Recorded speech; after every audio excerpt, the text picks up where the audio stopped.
자, 반갑습니다. 드디어 이 영상을 만들어서 올릴 때가 왔네요. 이제 시험 기간도 이제 거의 그 끝에 왔다는 거죠. 네, 그렇다고 해서 시험 끝났다고 해서 절대로 여러분들 시험 끝난 뒤에도 절대로 긴장 놓으시지 말기 바랍니다. 여러분들을 위해서 굉장히 많은 어떤 학습들이 준비되어 있고 또 많은 여러분들을 뭐랄까 학습적 부담으로 몰아넣을 거예요. 왜냐면 이제 여러분들이 시험 끝난 뒤에도 계속 공부를 해야 되는 상황이고 또 그 뒤에 이제 고등학교로 올라갈 준비를 해야 되는 상황이기 때문에 한 번 더 당부의 말씀을 드립니다. 특히나 역사 과목은 더 그렇고요. 그래서 이렇게 시험 끝났다고 해도 우리가 공부를 쉰다든지 그런 일은 없을 거니까 이제 시험 끝났다고 해서 긴장 풀어지지는 않는 모습을 보여주시기를 부탁드립니다. 진짜 투쟁은 시험 끝난 뒤부터 시작됩니다. 아무튼 그렇게 봐주시면 좋겠고요. 일단 우리 이번 시험 범위의 시작은 세도정치였죠. 세도정치. 세도정치의 개념 기억나시죠? 왕의 외척 가문이 정권을 독점하죠. 비변사라는 기관을 통해서 이제 정권을 독점하는 형태의 정치를 세도정치라고 하는데 그 당시에는 굉장히 정치 기강이 혼란스러웠죠. 굉장히 혼란스러운 정치였고 또 많은 사람들이 세도 가문에 대한 뇌물을 통해서 관직에 진출하기 때문에 자기가 관직에 진출하기 위해서 냈던 뇌물만큼은 돌려받아야겠다라고 생각을 하죠. 그래서 이걸 세금을 걷는 걸 통해서 걷어 이게 돌려받으려고 했기 때문에 굉장히 무리하게 많은 높은 수준의 세금들이 거쳤던 그래서 많은 백성들이 이 높은 세금 때문에 고통스러워했었던 그런 시기고요. 더구나 이 시기에는 서양 세력들이 대규모로 더 많은 식민지를 차지하기 위해서 아시아권으로 접근해 오는 그런 시기였었죠. 그래서 이런 식으로 이양선이 우리가 기존 알고 있던 모양과 다른 모양의 배들이 나타나서 이제 많은 사람들을 이제 공포에 떨게 만들었던 그런 시기였었죠. 그래서 높은 세금은 사람들에게 고통을 안겨다주고 이 이양선은 사람들에게 공포를 안겨다주는 그래서 이 공포와 고통이 결합하면서 사람들이 불안을 느끼게 만들었던 그런 시대라고 말할 수 있겠죠. 이런 식의 이양선이 찾아오는 모습이었고요. 사람들이 혼란과 불안을 느끼면서 점점점 종교적인 것, 미신이나 종교에 의존하게 되면서 이런 것들이 유행하죠. 뭐 밀불이라든지 정감록이라든지 이런 것들 미신적인 게 유행을 하다가 조금 더 이런 게 규모가 커지면서 서양에서 넘어온 이제 천주교라든지 아니면 우리가 직접 서양에 대응해서 만들었던 최재우라는 교주가 만들었던 동학이라든지 이런 것들 꼭 기억해 주시고 특히나 최재우의 신분 성격을 조금 기억해 달라고 했었죠. 몰락 양반이었다라는 것도 꼭 기억을 같이 해 주시면 좋을 것 같습니다. 몰락 양반이었던 최재우가 동학을 만들어서 서양에서 넘어온 천주교라는 종교에 대응하기도 하고요. 어쨌든 사람들이 많이 혼란스럽고 불안했기 때문에 이런 식으로 많은 미신과 종교에 의존을 했었다라는 거 꼭 기억해 주시고 결국은 이 종교적인 반응으로는 해결이 되지 않고 나아지는 게 없기 때문에 사람들은 결국 인내해 왔던 분노를 폭발하게 되죠. 그래서 평안도 지방에서 홍경래난이 벌어지고요. 얼마 안 있다가 1862년에 진주 밀란을 시작으로 하긴 하지만 전국적으로 퍼졌던 임술 농민 분기가 벌어지게 되죠. 그래서 최재우 동학을 만들었던 최재우나 홍경래의 난을 이끌었던 이제 홍경래 역시 모두 몰락 양반이라는 출신이라는 점 꼭 기억을 해 주시면 좋을 것 같습니다.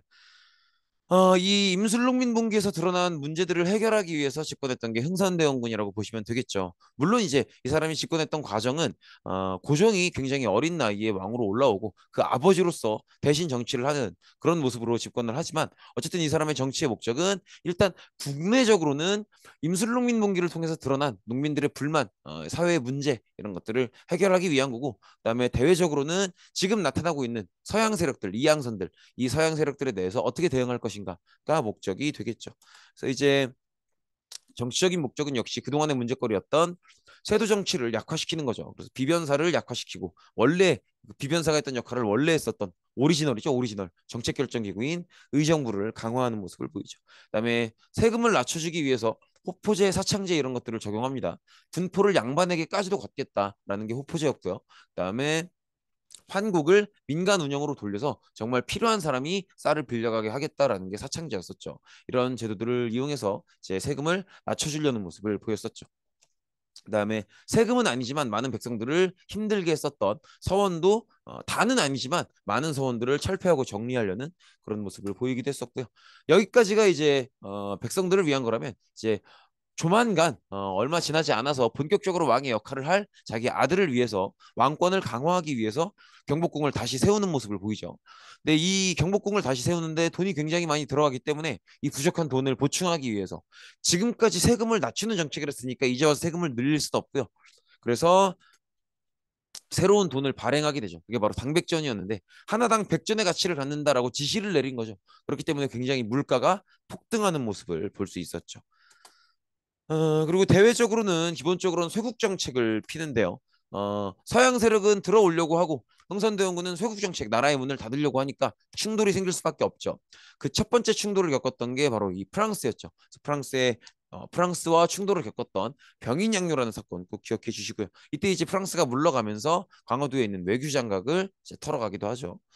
어, 그다음에 이제 독일 상인이 흥선대원군의 아버지죠. 남영군의 묘를 도굴 했었던 오페르트 도굴 사건이 벌어지기도 하고요.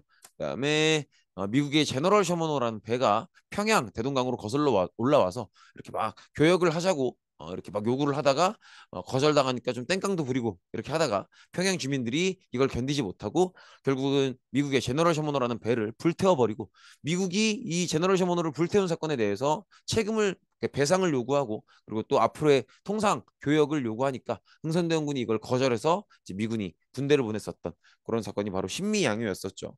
이 신미양요도 우리가 전투에서는 지지만 결국 미국이 이 신미양요 이후로 더 이상 한반도에 진출하지 않았기 때문에 우리 입장에서는 마치 막아낸 것처럼 느껴지기도 하죠. 그렇게 봐주시면 되겠고 어쨌든 흥선대원군 입장에서는 병인양요 때 프랑스도 그렇고 신미양요 때 미국도 그렇고 어쨌든 막아냈구나. 막아낼 수 있는 거구나라는 자신감을 얻게 되고요. 이 자신감을 돌에 새겨서 비석으로 만들어서 다 박는 거죠. 그래서 동네마다 척화비를 세우게 하죠. 그래서 양이침범, 비전직화, 주화매국 이런 어떤 글을 남김으로써 외국과 맞이했을 때 싸우지 않고 이제 그 나라와 화해를 하는 것은 나라를 파는 것과 같다. 이런 이제 내용을 새긴 척화비를 도처에 새겨서 본인의 쇄국 정책을 확실히 하려고 하죠.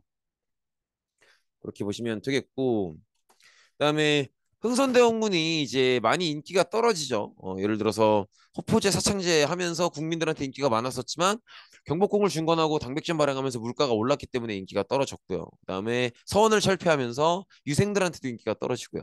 개화파들한테는 원래 인기가 없었고요. 이렇게 이제 인기가 쭉 떨어지면서 결국은 최익현의 상소로 물러나게 되고요. 흥선대원군이 물러나면서 나라의 분위기도 무조건 문을 걸어 잠그는 것에서 조금 나라의 문을 열고 다른 나라와 교역을 시작해보자. 이런 방향으로 바뀌게 되죠. 그러면서 최초의 근대적 조약을 체결했던 게 바로 제 운요 사건을 계기로 일본과 강화도 조약을 체결하게 되죠.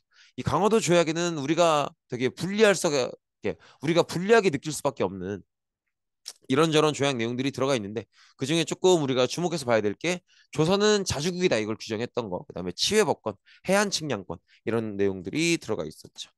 이런 모습들을 볼 수 있고요. 그래서 조선은 자주국이다. 그다음에 3개항을 개항하도록 하죠. 그다음에 치외법권 기억나시죠? 이제 일본인은 한국에서 범죄를 저지르더라도 이제 일본 오케이 발음이 안 되냐? 일본인은 한국에서 범죄를 저지르더라도 이제 일본에 가서 일본 판사에게 재판을 받는 그런 게 치외법권이죠. 발음이 안 되네요. 그다음에 해안 측량권 이런 것들이 있었고요. 지금 보시는 오른쪽 하단의 배가 이제 운유호라는 이런 배죠. 그래서 저 배를 통해서 한국인들에게 겁을 주고 그다음 강화도 조약을 체결했던 거죠. 그리고 강화도 조약을 시작으로 그 뒤에는 여러 많은 나라들과도 이렇게 이런 비슷한 의미의 비슷한 내용의 조약을 체결했었다. 그래서 근데 이제 다른 나라들은 뭐 미국이나 영국이나 프랑스 이런 나라들은 우리나라랑 조약을 체결할 때 최애국대우 조항을 가져가죠. 항상 가장 좋은 혜택의 수준을 유지해 주겠다. 그래서 만약에 다른 나라한테 더 좋은 혜택을 주게 되면 그 혜택을 자동 적용하는 그런 게 이제 최애국대우였었죠. 그리고 일본도 저 조항이 욕심이 났기 때문에 우리나라한테 이제 관세라든지 아니면 곡물 유출을 제한을 걸 수 있게 해준다든지 이런 몇 가지 양보를 한 다음에 최국대우 조항을 가져가는 모습이죠. 이런 모습을 볼 수 있고요. 그다음에 우리가 이렇게 몇 개 나라들과 조약을 맺고 나서 거래를 해보니까 어떻다는 거예요? 진짜로 팔 게 없죠. 그래서 우리가 정말 이 기술이 부족하구나. 우리가 배워야 되는구나라는 걸 깨닫게 되면서 정말 우리가 근대화 정책을 해야겠다. 우리가 바뀌고 변해야 된다라는 생각을 하게 되죠. 그래서 근대화 정책의 총괄기구인 통리기무화문을 설치하고요. 그 휘하에 굉장히 많은 근대화 기구들을 설치하는데 우리는 그 중에서 그 많은 것들 중에서 하나 정도를 배웠죠. 그게 바로 신식군대인 별기군이죠. 근데 이제 별기구는 나중에 사건의 원인이 되기도 하죠. 아무튼 이런 식으로 근대화 정책을 추진해 나가고요. 그다음에 다른 나라로부터 배우기 위해서 다른 나라에 사절단을 파견하기도 하죠. 네, 예를 들어서 일본에는 수신사, 그다음에 1, 2차 수신사, 그다음에 조사시찰단 이런 사람들을 파견해서 이것저것 배워오려고 노력을 하고요. 그다음에 청나라에는 영선사, 그다음에 여기까지가 가까운 데를 보내본 거라면 큰맘 먹고 멀리 미국의 보빙사를 보내보기도 하죠. 이런 모습을 볼 수 있고요. 그다음에 1, 2차 수신사로 특히나 2차 수신사로 갔다 어떤 사람이 이제 김홍집이 이걸 이 책 조선책략이라는 책을 가져다 주죠. 이 책에 우리가 부동항을 갖기 위해서 조선을 공격해 오는 러시아를 대응하기 위해서는 이제 우리가 조선 혼자로는 안 된다는 거죠. 그러니까 물론 당장 러시아가 공격해 온다는 건 아니지만 러시아는 부동항을 끊임없이 원하기 때문에 조만간에 이 부동항 얼지 않은 항구를 가지고 있는 조선을 공격해 올 것이다. 그때를 대응하려면 조선은 너무 작기 때문에 러시아를 단독으로 혼자 대응할 수는 없다. 따라서 주변에 있는 나라들 일본, 청나라와 친해져야 되고 멀리는 미국과도 친해져야 된다. 이런 얘기를 저 책에 써놓죠. 저 책이 이제 일본에서 우리나라로 넘어와서 우리나라의 유포가 되면서 이제 청나라나 일본이랑 친해진다고 하는 건 받아들일 수 있을지 몰라도 미국이랑 친해지라고 하는 건 좀 받아들이기가 어렵다라고 하면서 이제 위정책사들이 나서게 되죠. 그래서 위정책사들이라고 하면 이제 우리나라의 어떤 유학을 지키려고 하는 그런 사람들이라고 볼 수 있겠죠. 그다음에 우리가 앞서 봤었던 것처럼 별기군이 창설되면서 나라의 어떤 재정이 별기군한테 집중적으로 가면서 원래 있었던 구식군인들을 차별 대우하게 되죠. 그래서 별기군 이런 신식군대만 제대로 잘 대접을 해주고 원래 있었던 구식군인들은 차별 대우하면서 이 구식군인들이 이 차별 대우에 분노해서 이모군란을 일으키게 되죠. 근데 특징은 일반 백성도 참여하면서 사실은 이 일반 백성들 안에 이 군인들도 들어간다고 봐야죠. 뭐 군인들이라고 해서 특별한 사람들은 아니니까요. 그래서 이렇게 일반 백성들도 이모군란에 참여하면서 일반 백성들이 근대화 정책을 별로 좋아하지는 않는구나라는 게 드러나게 됐고요. 이 진행 과정에서 이제 구식군인들이 반란을 일으키고 그러면서 이제 이 구식군인들의 공격 대상이었던 일본 공사관이 파괴되기도 하죠. 사실은 구식군인들도 마찬가지고요. 이와 함께 했었던 백성들도 마찬가지고 이 근대화 정책에 대한 거부감을 보이면서 동시에 이 근대화 정책에 영향을 끼치고 있었던 일본도 별로 좋지 않게 보는 그런 모습을 느낄 수 있죠. 그리고 이들은 난리를 일으킨 다음에 자신들이 이렇게 근대화 정책을 싫어하는 이런 생각을 공감해 줄 수 있는 리더를 찾아가죠. 그게 바로 흥선대원군이었죠. 흥선대원군은 이들이 찾아왔을 때 이들을 반기면서 이들의 힘을 바탕으로 한 번 더 집권을 하게 되죠. 그다음에 자기가 집권한 뒤로는 그동안의 근대화 정책, 본인은 싫어할 만한 통리기모함을 만든다든지 별기군을 조직한다든지 이런 것들을 다 철폐해버리죠. 그래서 통리기모함은 별기군 이런 것들을 철폐하게 되죠. 하지만 이때 청나라가 나타나서 조선에 대한 영향력을 강화하기 위해서 이 지금 이모군란을 청나라가 대신 진압해주게 되죠. 그래서 청나라의 기입으로 진압이 되고요. 청나라는 이때 이들의 리더였었던 흥선대원군을 청나라로 끌고 가게 되죠. 그리고 이 이모군란의 결과로 일단은 일본이 공사관이 깨진 상태이기 때문에 일본의 공사관도 배상을 해주고요. 그다음에 일본이 더 이상 너네 나라가 공사관을 지켜줄 거라는 걸 못 믿겠다. 따라서 우리나라의 공사관은 우리나라 병력을 보내서 우리가 직접 지켜야겠다라고 얘기를 하면서 그들의 공사관이 있는 서울에 그들의 병력을 주둔시키려고 하죠. 그 조약이 제물포 조약이죠. 제물포 조약 때 일본군의 군대가 우리나라에 주둔할 수 있게 되었다라는 거고요. 그다음에 이 이모군란을 대신 막아준 청나라와도 불리한 조약을 맺게 됩니다. 그게 바로 조청상민 수립 무역 장정이죠. 그래서 여기서는 개항장 밖의 무역도 청나라 상인이라면 허용하겠다라는 건데 요 조항을 맺는다는 건 다른 나라한테는 주지 않는 혜택을 이제 청나라한테 주겠다는 거죠. 개항장 바깥에서도 장사할 수 있다는. 다른 나라들이 최애국 대우 조항을 맺고 있기 때문에 중국한테 이런 혜택이 갔다면 최애국 대우 조항을 들고 있는 다른 나라들한테도 이 혜택이 가야 되는 거죠. 그래서 결국은 이제 개항장 바깥에서도 굉장히 여러 나라의 상인들을 볼 수 있는 그런 모습을 볼 수 있죠. 그렇고요. 그다음에 이모군란을 통해서 그동안의 통리기마문 세우고 뭐 아니면 그 전에 강화도 조약을 체결하고 통리기마문 설치하고 별기군 설치하고 이런 근대화 정책들이 사실은 굉장히 잘못됐다라는 게 드러나죠.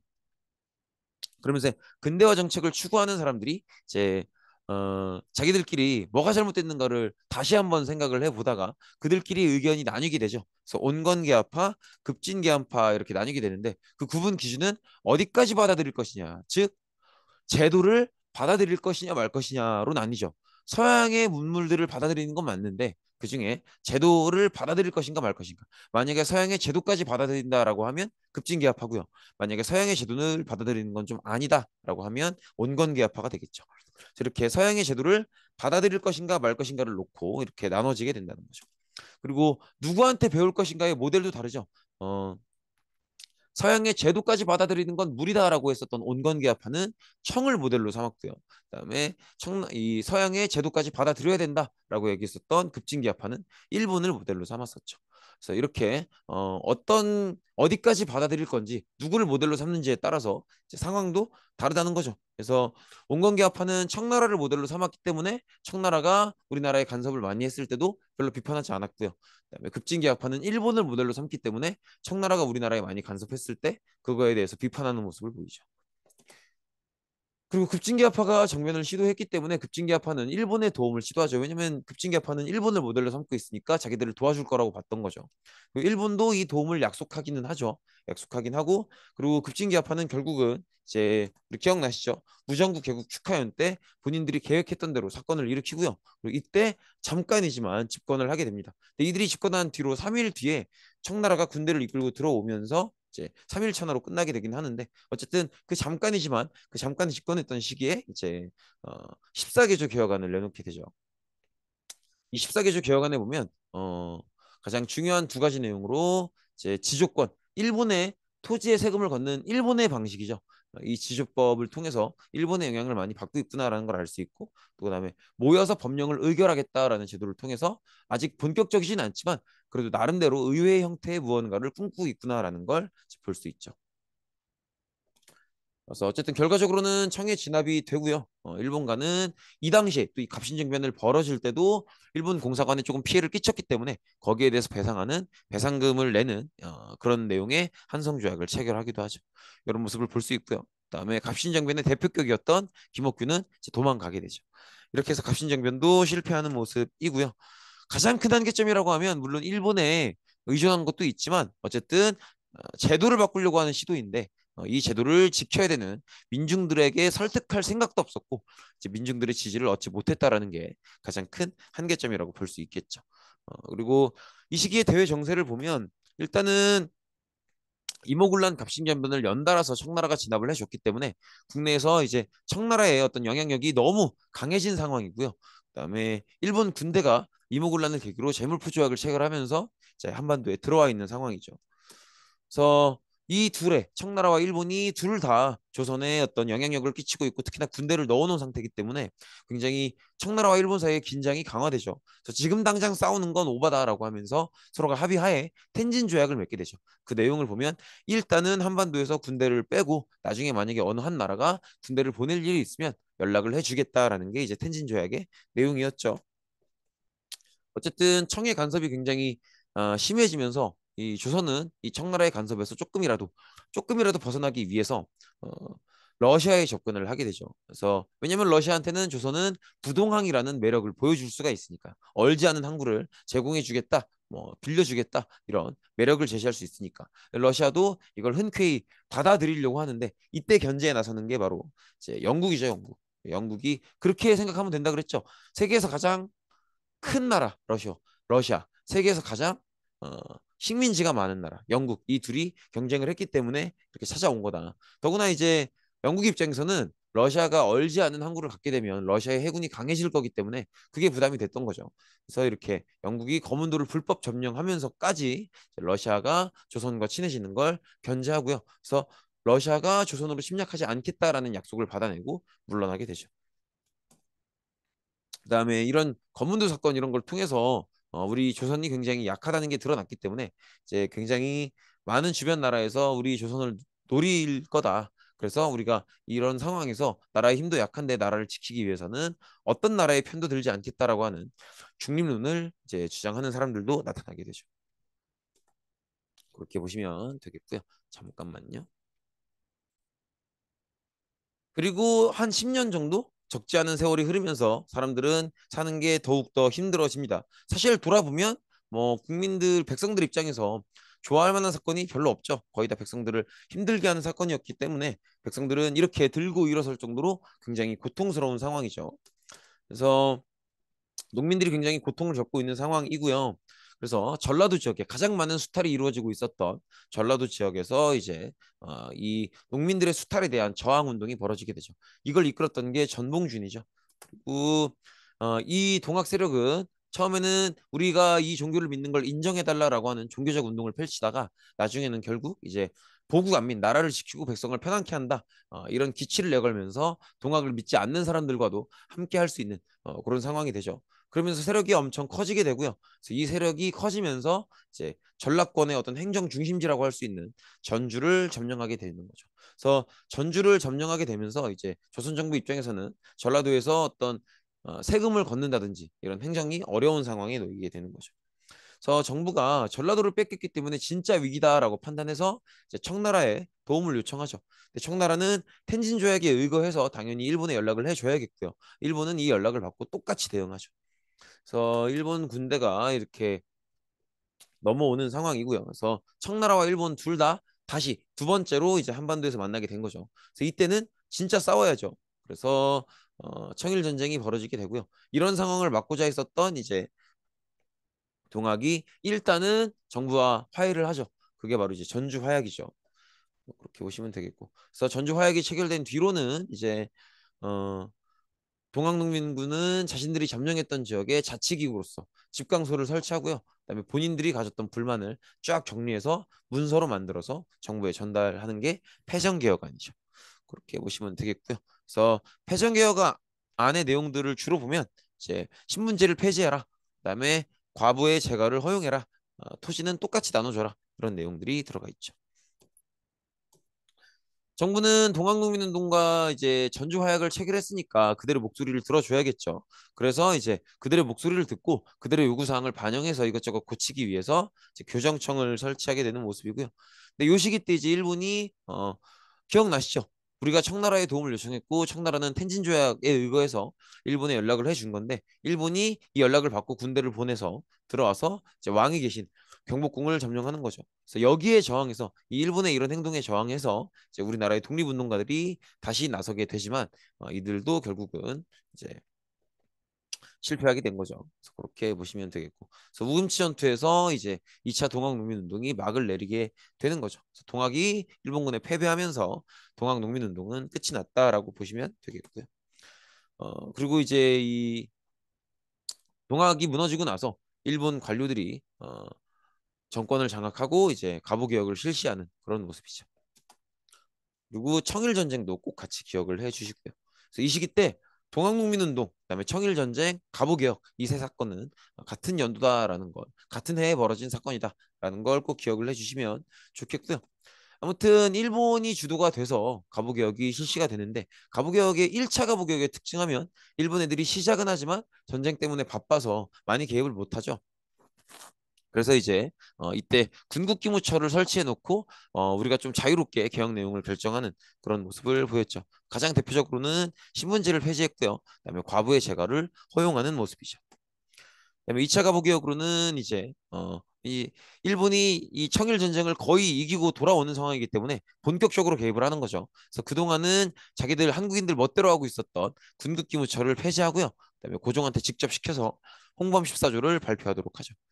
그래서 이 안에 내용에는 이제 재판소를 설치해서 사법권과 행정권을 분리하겠다. 그래서 어떤 삼권 분립의 초기적인 모습을 보여주겠다라는 얘기도 있고요. 그다음에 교육입국조서라고 해서 이제 그동안 해왔던 유학교육만으로 이제 일관하는 게 아니고 나름대로 이런저런 근대적인 학문을 가르치겠다. 이런 의지를 보이기도 하죠.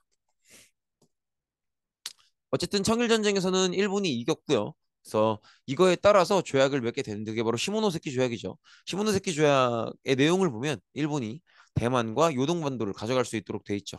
그래서 이제 둘 다 일본의 식민지가 될 뻔하는데 대만이야 그렇다고 쳐도 대만은 저 때부터 나중에 일본이 패망할 때까지 식민지 상태로 놓여 있죠. 근데 대만이야 뭐 그렇다고 넘어가더라도 어, 주변에서 이제 일본이 차지했던 땅, 요동반도를 굉장히 일본이 가져가는 걸 안 좋게 보죠. 가장 심했던 나라가 러시아죠, 러시아. 그래서 러시아는 어, 일본이 요동반도를 가져가는 걸 막기 위해서 친구들을 데리고 오죠. 프랑스, 독일을 데리고 와서 러시아를 중심으로 프랑스, 독일까지 이 세 개의 나라가 일본이 요동 관도를 차지하지 못하도록 막았기 때문에 이걸 이제 삼국 간섭이라고 하죠. 일본은 결국 러시아랑 단독으로 싸우기는 어렵다라고 생각을 해서 랴오둥 반도를 포기하게 되지만 이때 느꼈던 분노를 잊지 않고 있는 거죠. 그리고 삼국 간섭을 지켜보는 우리 입장에서는 확실히 조선보다는 러시아가 세구나라는 걸 알게 되고요. 그래서 이때 명성황후를 중심으로 이제 어, 칠러파를 등용하고 러시아랑 친해지려는 노력을 하는데 이걸 꼴사납게 바라보는 게 이제 일본이죠. 일본은 조선을 차지하기 위해서 청나라와 목숨을 걸고 싸웠는데 청나라는 이겼더라도 러시아가 이렇게 갑자기 조선에 접근해 온다면 이제 조선을 차지하려고 마음먹었던 일본은 불쾌할 수밖에 없겠죠.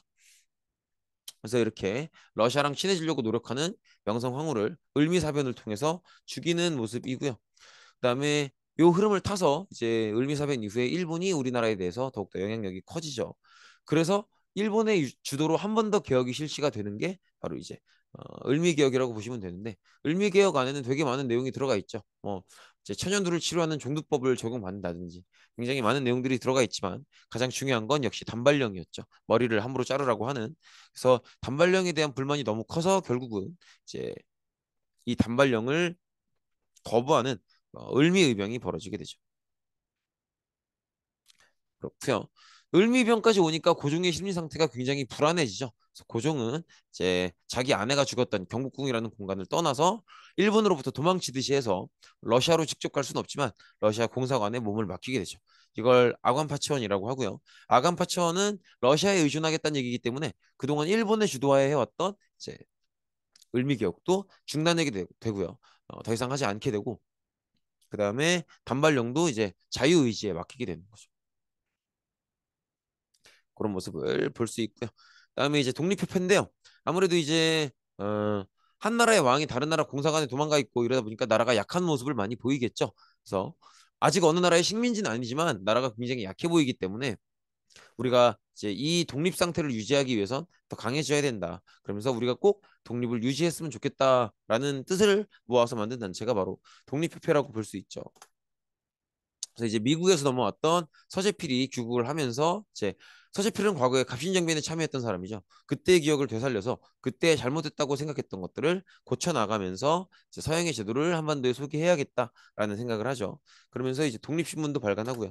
그다음에 만민공동회도 열어서 이제 자신의 주장도 하고 주변 사람들의 주장도 들어보는 그런 시간도 갖고요. 이런 방식으로 해서 결국은 중추원이라는 이름의 의회를 만드는 데 성공하죠. 하지만 고종이 이제 가는 길이 달랐기 때문에 그러니까 고종은 이런 식으로 의회를 만들기를 원하지 않았기 때문에 결국은 독립협회를 황국협회라는 보부상 단체를 이용해서 해산시키게 되죠. 그 다음에 이제 고종이 큰맘 먹고 이제 왕궁으로 돌아오죠. 고종 환궁을 하고 나서 이제 본인의 이런 강하게 다부지게 마음먹은 이 다짐을 보여주기 위해서 이제 여러 가지 것들을 바꾸죠. 나라 이름도 조선에서 대한제국으로 바꾸고요. 그다음에 연호도 광무로 바꾸는데 광무로 연호를 바꾸고 나서 이제 개혁을 실시합니다. 근데 이때 개혁을 광무개혁이라고 하는데 이때 개혁의 내용을 보면 기본적으로는 옛 제도를 근본으로 하고 새로운 것은 참조한다. 이렇게 이제 주장하고 있는 걸로 봐서는 이 광무개혁이 서양의 제도를 받아들일 생각은 그닥 아니다라는 걸 알 수 있죠. 그런 모습을 볼 수 있고요. 그다음에 대한국국제라는 이름의 헌법 역할을 하는 법도 선포가 되죠. 그다음에 저 법에 따라서 이제 양천지계 사업, 양천이 아니죠. 양전지계 사업, 땅을 측량하고 땅의 주인을 알아봐서 그 땅에게 땅 문서를 주고 그걸 근거로 세금을 걷는 그런 사업도 이때 진행이 되죠. 이분이 이제 고종 황제이십니다.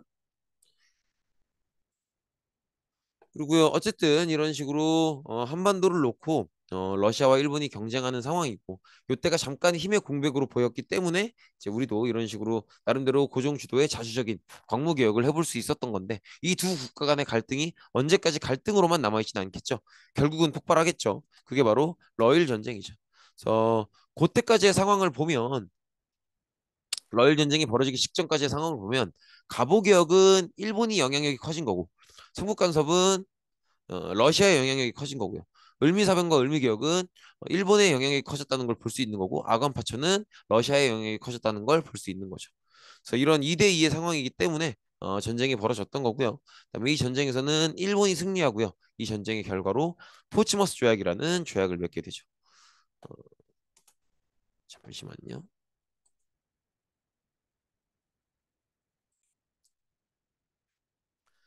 결국은 이제 일본이 청나라에 이어서 러시아까지 물리쳤기 때문에 이제 조선을 먹으면 되는 거죠. 그래서 다양한 이제 조선이란 나라를 통치할 때 필요한 권한들을 빼앗는 그런 조약들을 맺어 나가죠. 대표적으로 한일 의정서가 있고요.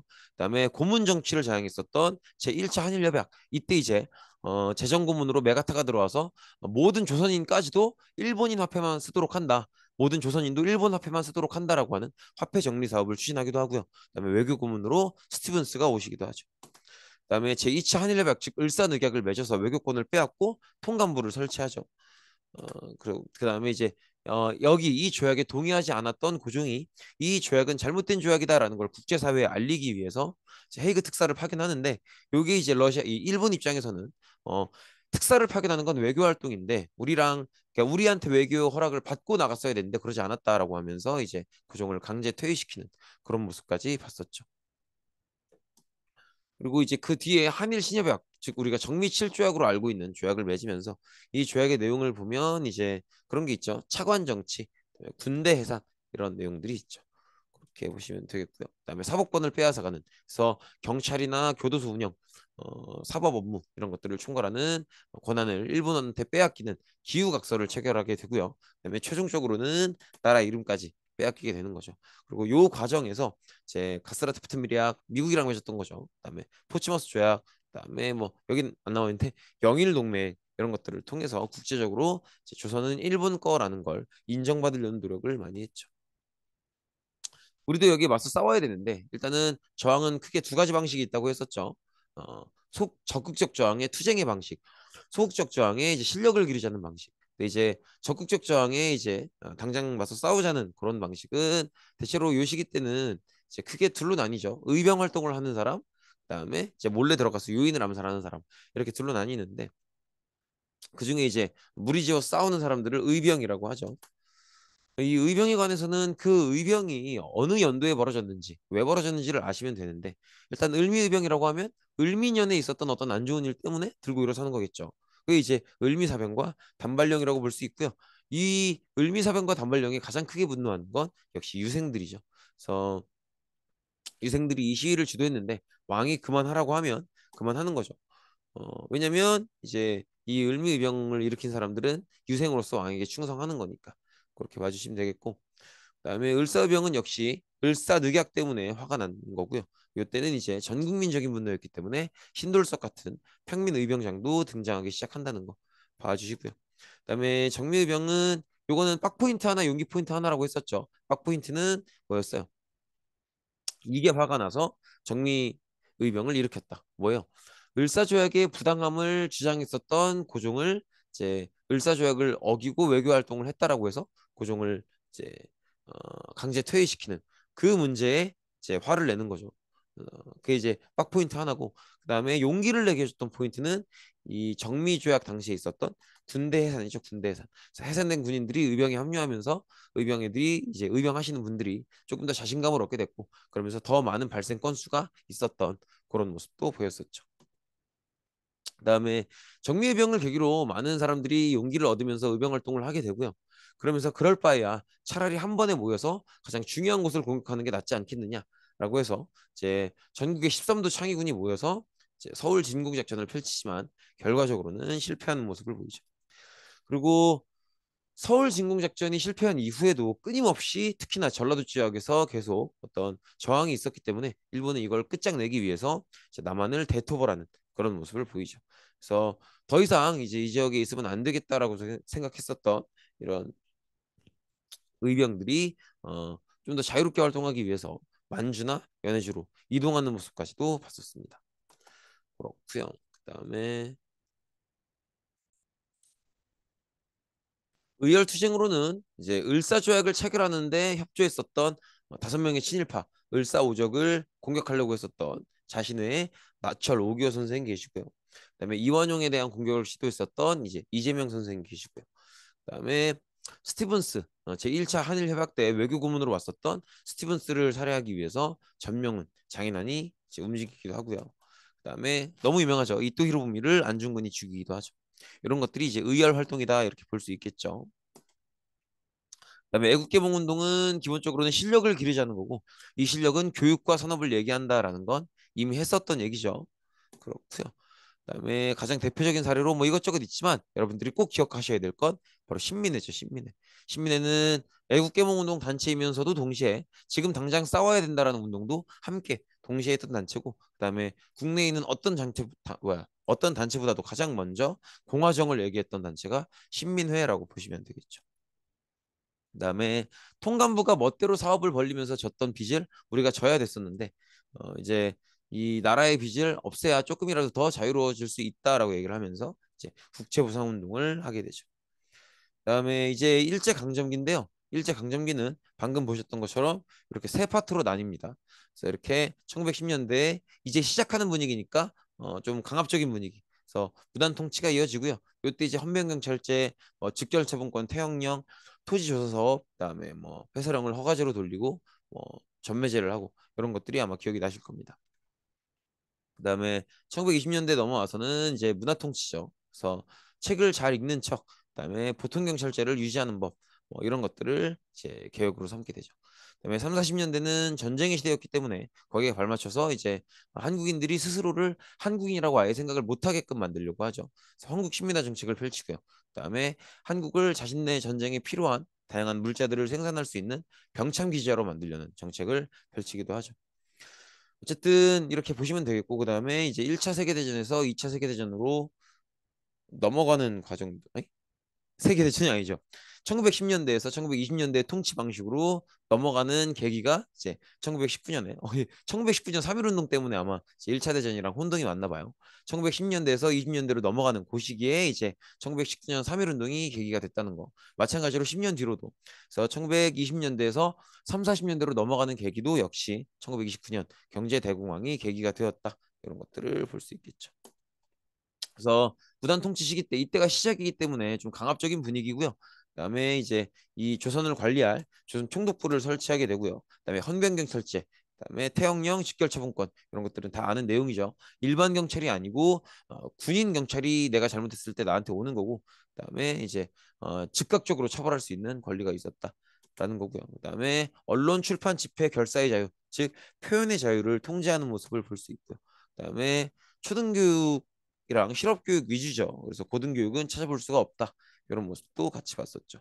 그다음에 토지조사 사업을 통해서 어, 땅을 가진 사람들이 직접 총독부에 신고하도록 해서 땅을 갖고 있음에도 불구하고 신고하지 못한 사람이나 아예 주인이 없는 땅이나 이런 것들을 대규모로 이제 차지하려고 했던 사업이 토지조사 사업이다. 이렇게 보시면 되겠죠. 그다음에 회사령도 이제 허가제로 만들어 놓고요. 그래서 이 총독부에 허가가 있어야 기업 활동을 할 수 있는 그런 모습인 거죠. 그다음에 인삼과 담배도 워낙 돈이 많이 되기 때문에 총독부에서 전매하는 즉 인삼이나 담배를 사고 싶으면 총독부로 가야 되는 그런 시대였었죠. 그렇게 보시면 되겠고요.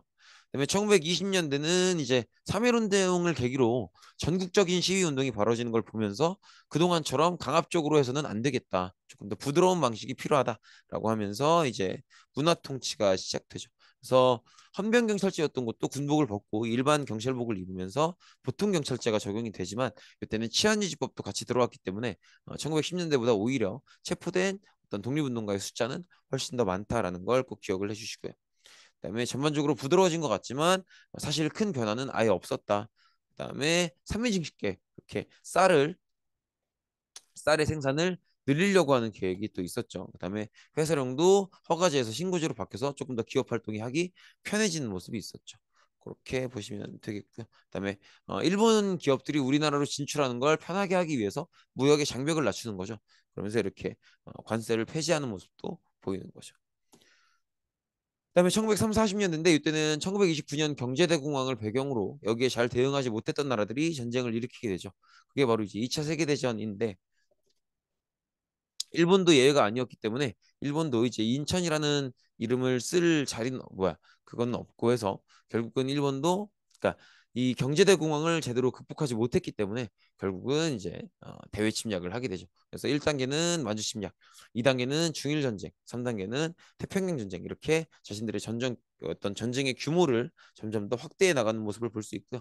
이 전쟁에 이용하기 위해서 우리 민족을 민족 말살 정책 혹은 한국 시민화 정책을 적용해서 한국인들이 완전히 스스로 자신이 한국인이라고 생각하지 못하게 만들므로써 여러분들 이제 좀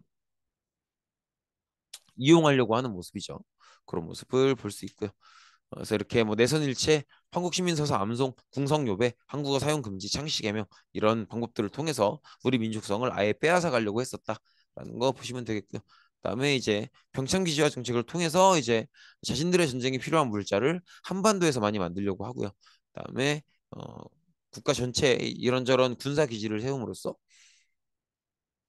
이제 어, 한국을 병창기지화하는 그런 모습을 볼 수 있죠. 그다음에 이제 전쟁을 위해서 모든 것들을 총동원한다라고 하는 국가총동원법을 실시해서 이런 식으로 이제 징병제, 징용령, 일본군 위안부, 공찰제, 식량배급제 이런 제도들이 이루어지게 되죠. 그래서 이제 굉장히 많은 자원들을 자신들의 전쟁을 위해서 억지로 뺏어가는 그런 모습을 볼 수 있고요. 그다음에 우리가 이제 지금까지 일제가 우리를 어떻게 지배했는가를 봤다면 이제 우리가 거기에 대해서 어떻게 저항했는가를 볼 텐데 어, 독립운동의 목적은 일단은 일본을 몰아낼 것, 그다음에 일본이 물러나고 난 다음에는 우리만의 국가를 세울 것. 요게 이제 독립운동의 목적이라고 보시면 될 것 같아요. 그래서 하나하나 보시면 하나하나 보기 전에 일단 구조부터 보면 이런 구조입니다. 1910년대, 20년대, 3, 40년대 이렇게 나눌 수 있는데 그중에 이제 무장투쟁은 저항은 크게 둘로 나눌 수 있죠. 방금 얘기했던 무장투쟁과 그다음에 아직 싸우기는 무리다라고 실력을 먼저 길러야 된다라고 얘기하는 실력 양성운동 이렇게 두 가지가 있죠. 여기 이제 시기별로 달라지는데 무장투쟁의 경우에는 1910년대에는 만주에서 독립운동 기지를 건설해 나가는 모습이라고 볼 수 있고요. 여기 이제 20년대가 되면 성과를 내기 시작하죠. 그래서 여러분들이 알고 있는 유명한 봉오동 전투나 청산리 전투가 요때를 배경으로 하는 그런 이제 사건이라고 볼 수 있겠죠. 그다음에 1930, 40년대는 아예 전쟁의 시대로 들어가죠. 그래서 이런 식으로 일본이 중국 그리고 미국과 전쟁을 펼치게 되면서 우리도 이제 여기에 발맞춰서 독립운동을 하게 되는 거죠. 실력 양성 운동은 기본적으로 교육과 산업을 기르자는 건데 교육을 기르려도 학교를 설치해야 되고 산업을 기르려도 이제 회사를 설치해야 되는 건데 이건 다 일본 정부의 허락을 받을 수 있어야 되는 거죠. 그래서 일본 정부가 보여주는 분위기에 따라서 많이 달라졌었다. 1910년대에는 강압적인 분위기였기 때문에 이제 실력 양성 운동은 활동이 안 됐고요. 1920년대 가서야 조금 부드러워지죠. 그러면서 이제 저 때부터 실력 양성 운동을 하기 시작했고요. 그다음에 이제 1930, 40년대에는 워낙 빡센 분위기이기 때문에 전쟁의 시대죠. 그렇기 때문에 이제 실력 양성 운동이 이루어지지 않았다. 그래서 실력 양성 운동은 이런 식으로 1910년대나 3, 40년대는 활동이 거의 없고 그다음에 1920년대만 적극적으로 활동하는 그런 모습을 볼 수 있죠. 그다음에 아까 얘기했던 대로 이제 만주의 여러 지역들에 독립운동 기지를 건설하게 되고요. 그다음에 고종의 장례식 날을 맞아서 이제 만세 운동을 펼치게 되죠. 그게 바로 3.1 운동이죠.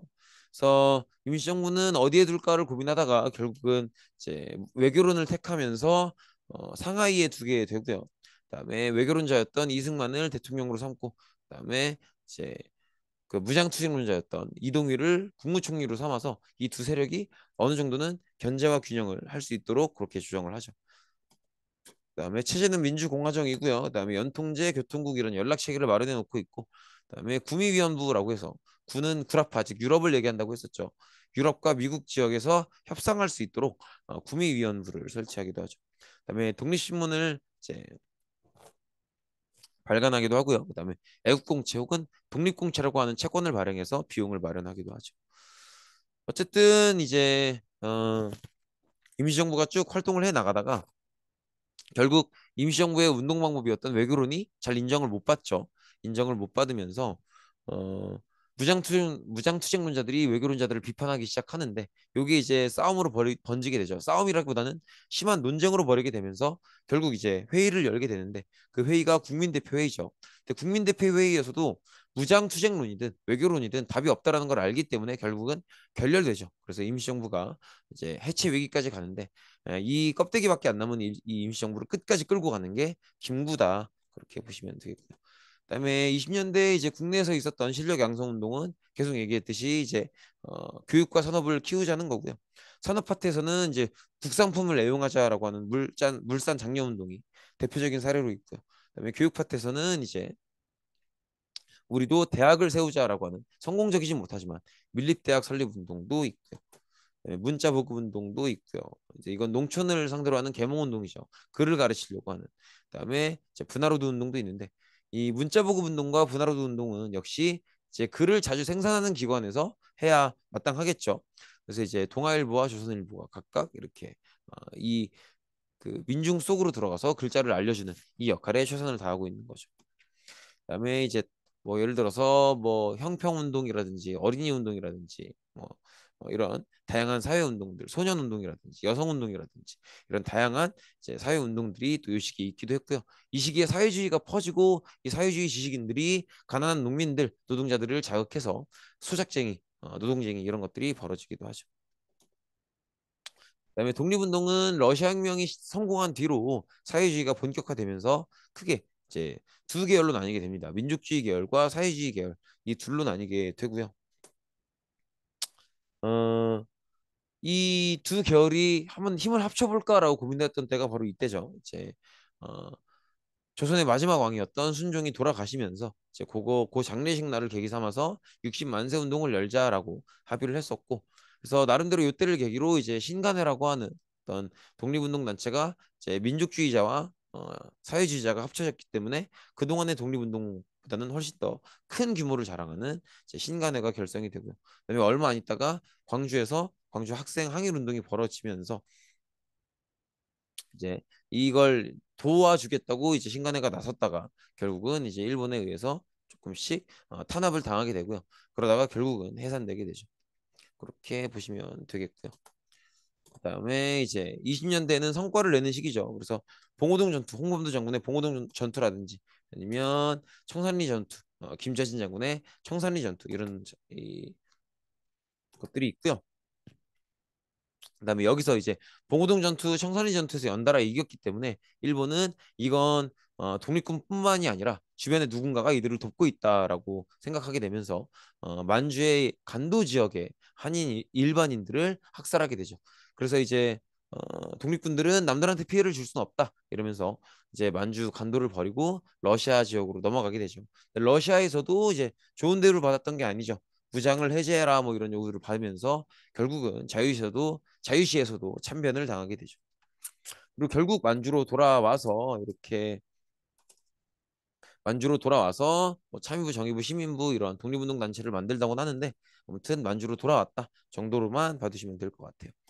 그다음에 의열투쟁에서는 이제 김원봉 선생의 의열단이 있고요. 이 단체는 신채호 선생의 조선혁명선언이라는 글을 이제 강령으로 삼고 이제 활동을 하게 되죠. 조선혁명선언은 이제 조선이 앞으로 독립을 이루기 위해서는 외교론이나 아니면 실력 양성론 이런 가짜는 방법으로는 안 된다. 민중이 직접 혁명을 취해야 된다라는 주장을 했던 게 이제 신채호의 조선혁명선언이라는 책의 내용이라고 보시면 될 것 같습니다. 그다음에 김구도 다 쓰러져가는 이 임시정부를 조금 더 효율적으로 살려보기 위해서 한인애국단을 만들어 놓고요. 그다음에 이제 이 한인애국단을 통해서 이봉창, 윤봉길 이런 사람들을 만나면서 이제 한인애국단으로서의 활동을 좀 더 열심히 하게 되는 거죠. 그래서 주로 어떤 요인 암살이라든지 이런 활동을 주로 했는데 특히나 이제 윤봉길은 상하이를 점령한 일본군의 어떤 기념식에 폭탄을 던짐으로써 많은 장교들이 죽게 만들어서 이제 중국이 우리나라를 신뢰할 수 있게 만드는 그런 계기가 됐던 게 또 이 시기이기도 하죠. 윤봉길과 이봉창 의사의 사진을 보여드렸고요. 그다음에 어쨌든 일본이 중국과 미국을 상대로 싸우고 있기 때문에 우리도 중국과 미국과 연합을 해야겠죠. 그래서 대한민국 임시정부가 이제 전쟁의 시대에 들어와서 한국광복군을 구성해서 이제 맞서 싸우려는 모습을 보이고요. 그다음에 일본에도 선전포고하는 모습을 보이는 거죠. 그래서 전쟁의 시대에 발맞춰서 이제 우리가 우리 의지를 가지고 우리가 싸우고 있고 우리가 우리 의지, 우리 실력으로 한반도로 돌아갈 거다라는 그런 의지를 보여주고 있는 거죠. 그다음에 일본이 패망할 때를 대비해서 이제 건국강령을 정해서 이제 앞으로 나라를 세우고 운영함에 있어서는 이런 기준을 따르겠다라고 얘기하기도 하고요. 어쨌든 이렇게 일본을 상대로 싸우고 있는 연합국에 합류하고자 했었고요. 그다음에 이제 김구 주도로 우리 한국 광복군이 잠시만요. 우리 한국 광복군이 우리나라 한반도로 직접 들어가야 직접 우리 힘으로 독립했다라는 의미, 명분을 살릴 수 있다라고 해서 국내 진공 작전을 계획했었지만 뜻대로 되지는 않죠. 그리고 이제 일본이 패망할 때를 대비해서 건국을 국내에서는 건국동맹, 그다음에 나라 바깥에서는 임시정부, 조선독립동맹 이런 단체들이 준비하고 있는 모습이었고요. 그다음에 이제 임시정부의 상황에 따른 변화를 조금 말씀드리고 싶었어요. 그래서 이제 조직하는 시기에는 상해에 세우고 외교론을 추구했었다면 이 외교론이 열강들이 받아주지 않았기 때문에 이제 실패하면서 위기를 겪는 모습이었죠. 그래서 이제 이 위기를 무장 투쟁론자들이 외교로는 잘못된 방법이다 이렇게 공격하면서 둘이 논쟁을 겪게 되죠. 그게 국민대표 회의였고 결국은 이 국민대표 회의가 어떤 결론도 얻지 못하면서 임시정부가 많이 약해지죠. 임시정부가 많이 약해지는 이 약해진 임시정부를 포기하지 않고 끝까지 끌고 다녔던 게 김구고요. 김구는 일단은 이 약해진 임시정부를 되살리기 위해서 가장 효율적인 운동을 하려고 하죠. 그래서 의열 활동을 하는 모습을 보이죠. 그렇게 조직된 단체가 한인애국단이었고요. 이 한인회국단에서 이봉창, 윤봉길, 특히나 윤봉길이 이제 홍커우 공원, 상해 홍커우 공원에서 일본군 장교들을 많이 죽임으로써 이제 중국의 신뢰를 얻어내서 중국과 함께 싸울 수 있는 계기를 마련해 주죠. 그리고 이제 전쟁의 시대에 들어와서는 이제 임시정부도 완전히 한국 건국군을 만들고 전쟁에 맞게 나아가는 그런 모습을 보이죠. 그다음에 일본이 망한 뒤를 준비하기 위해서 나라를 세우는 과정에서의 강령, 건국 강령을 발표하기도 하고 또 김구의 주도로 한국 건국군을 이제 한반도로 진주시키려고 하는 국내 진공 작전도 성공은 못하지만 시도해 보려고 노력을 했었죠. 여기까지가 시험 범위라고 보시면 되겠고요. 그다음에 요거는 그냥 연표예요, 연표. 연표를 외울 필요는 없는데 한 번쯤은 그래도 관심 가져 보시면 그냥 쭉 한번 읽어 보시면 머릿속으로 지나가는 것들이 있을 거예요. 그래서 한 번씩 살펴보시면 좋을 것 같습니다. 그 다음이 이 연표입니다. 여기까지가 시험 범위인 거죠. 네.